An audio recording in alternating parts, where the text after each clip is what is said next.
জাপানি বিজ্ঞানী Osumi Nobel prize পাইছেন অটোফেজি আবিষ্কার করে। তো এই অটোফেজি রোজার মাধ্যমে কিভাবে হবে, এটা এখন মানে নতুন সায়েন্স বিজ্ঞান, এটাকে ব্যবহার করব আমরা। কিন্তু ডাক্তাররা তাদের কনভেনশনাল 6 বেলা খাওয়ার ট্রিটমেন্ট দিয়েই যাইতে আছে। তো 6 বেলা খাইলে কারো অটোফেজি হইতে পারে না। তাহলে রোজার যত উপকারিতা আছে সব কিছু থেকে আপনি বঞ্চিত হবেন যদি খালি বারবার খাইতে থাকেন সারা বছর। তাইলে অটোফেজি বন্ধ করার চিকিৎসা কোনটা? 6 বেলা খাও, অটোফেজি হইতে পারবে না। তো তাহলে এত একটা মানে একটা সিরিয়াস ম্যাটার যে একজন বিজ্ঞানী নোবেল প্রাইজ পাইছেন কেন? অটোফেজি। এই অটোফেজি আত্মভক্ষণ রোজার উপকারিতা, এখানে রিসাইকেল হয় প্রোটিন, এখানে ফ্যাট বার্ন হয়, এখানে পোস্ট ডিটক্সিফিকেশন হয়, ইনফ্লামেশন কমে। তো যার ফলে সোজা কথা হলো এমনকি ক্যান্সার সেল পর্যন্ত এই অটোফেজির মাধ্যমে ধ্বংস হয়ে যেতে পারে।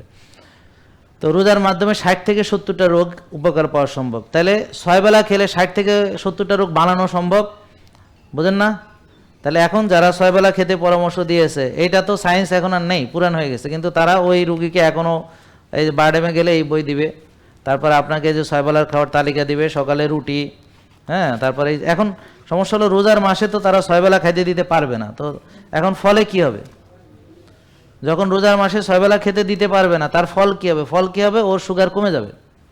তা এই জন্য রোজার আগে এখন বারডেমে বিরাট ভিড়, বা ডায়াবেটিস হাসপাতালগুলোতে অনেক ভিড়। কেন? সবাই তার ওষুধের ডোজ কমাইতে গেছে।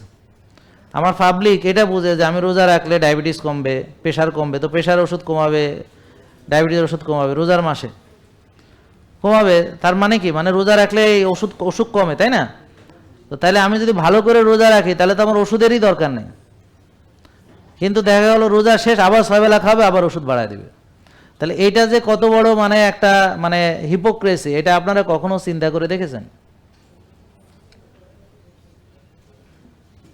কোনোদিন চিন্তা করছেন আপনারা এটা? কোনোদিন যারা ডায়াবেটিস, কোনোদিন ভাবছেন যে কিরে আমি তো রোজা রাখলে আমার ওষুধ কম লাগে, তাহলে আমি আরেকটু ভালো করে রাখলে তো আমার ওষুধই লাগবে না। তাহলে দেখেন রোজা রাখলে ওষুধ কমে, কারণ হলো রোজাতে কি হয়, এই কোষ খালি হয়। তো কোষ খালি হলে সুগার ঢুকতে পারে। রোজা রাখলে ইনসুলিন সেন্সিটিভিটি বাড়ে, তো ইনসুলিন ভালোভাবে কাজ করে, ইনসুলিনের কাজ রক্তের চিনি কোষে ঢুকানো, তো কোষ ফাঁকা থাকে। রোজা রাখলে কোষ ফাঁকা হয়, তো এখন কোষ ফাঁকা হয়, ফ্যাট বার্ন হয়, ইনফ্লামেশন কমে, টক্সিসিটি কমে, তো কোষ ভালো হয়। তো ভালো হলে কি হয়, ওই রক্তের চিনি কোষে সহজে ঢুকে যায়, ডায়াবেটিস ভালো হয়ে যায়। তো আমাদের যারা ভালো হয়েছে, তাহলে রোজা রেখে তারা সবাই ভালো হয়েছে। জেকে লাইফস্টাইল লিমিটেড, ওষুধ মুক্ত সুস্থ জীবন।